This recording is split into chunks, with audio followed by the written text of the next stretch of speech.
नेपाली भूमि कब्जा गरी बसेका भारतीयहरूले नेपालीलाई कालापानी क्षेत्रमा प्रवेश नगराउन गरिएको आग्रहलाई सरकारले सही जवाफ फर्काएको छ। यो जवाबसँगै नेपाल सरकारले यसभन्दा पहिला भारतीयहरूलाई कूटनीतिको नाममा गरिरहेको फितलो अभ्यासको क्रम भङ्गतासँगै आफ्नो इज्जत र सम्मान अनि सार्वभौमिकताको सही अभ्यास भएको भन्दै यस कार्यको प्रशंसा भएको छ। कालापानी जस्तै गरी देशका थुप्रै भूभागहरूमा भारतीयहरूले गरेको ज्यादती वास्तवमै कहाली लाग्दो छ। बिना सूचना हात हतियारसहित सीमा प्रवेश गर्नु, सिमानाका पिल्लरहरू भत्काउनु, नेपाली जनतामाथि दुर्व्यवहार गर्नु भारतीयहरूको दैनिकी नै भएको छ। नेपाललाई छुट्टै देशको रूपमा सम्मान नगरी हेप्ने र पारम्परिक कुसंस्कारग्रस्त भारतीयहरूको सोचमा यस्तो सरकारी जवाफले केही मात्रामा भए पनि सतर्कताको सन्देश प्रवाह हुन गएको छ। राष्ट्रिय तथा अन्तर्राष्ट्रिय गम्भीर गृह कार्यसहित अघि बढ्नुपर्ने नेपाल सरकार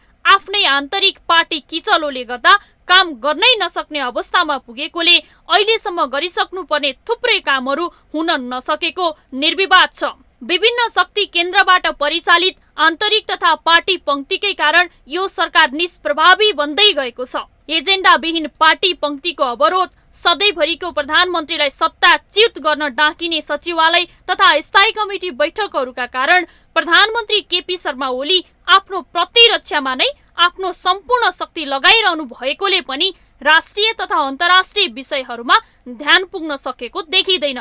नेकपा पार्टीभित्रको विवाद कहाँ गएर टुङ्गिने हो केही भन्न सक्ने अवस्था छैन। केन्द्रीय समितिको बैठक माग गरिएसँगै नेकपाभित्र फेरि अर्को फन्डा सुरु भएको छ। विवाद समाधानको नाममा डाकिने यस्ता बैठकहरू नै आफैमा विवादित देखिने गरेको छ। यसको मुख्य उद्देश्य नै पार्टी एकतासँग गाँसिएको दुई अध्यक्षात्मक प्रणाली कायम गर्नको निमित्त तत्कालीन अवस्थामा गरिएको सम्झौतालाई चुनौती दिनको निमित्त हुने गरेबाट यस्ता प्रकारका बैठकहरूले कुनै निकास नदिने राजनीतिक विश्लेषकहरू बताउँछन्। यस्तै विभिन्न प्रकारका आन्तरिक किचलो निकाल्दै काम गर्न नसक्ने रूपमा सरकारलाई पुर्याउने अभिष्ट उद्देश्यलाई प्रधानमन्त्रीले समयमै बुझ्न जरुरत छ। आफ्नो हातमा जति समय प्राप्त हुन्छ त्यो देश र जनताको लागि निर्धक्कसँग प्रयोग गर्न सरकारले सकेन भने त्यसको दोष पार्टी पंक्तिलाई दिएर उम्कन प्रधानमन्त्री केपी शर्मा ओलीको लागि भने सहज छैन।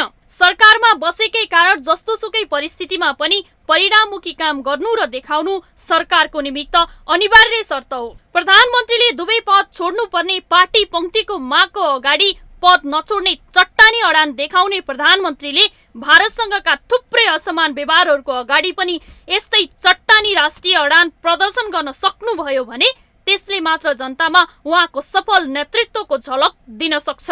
पदकै लागि मात्र राखिएको अडानले परिणाममुखी हुन सकेन भने यो अडान केवल पद लोलुपताको सन्देश बाहेक केही हुँदैन। समय बितिरहेको छ, काम गर्नुपर्ने धेरै छ। जनमतको अवसरलाई शिरोधार्य गर्दै निर्णय प्रक्रियामा गति दिन सकियो भने यो नै नेपाल र नेपालीको सुखद भविष्यको निमित्त महत्त्वपूर्ण अस्त्र हुन सक्छ। नत्र पछुताउनुको विकल्प छैन। माउन्टेन टेलिभिजन राजनीतिक ब्युरो।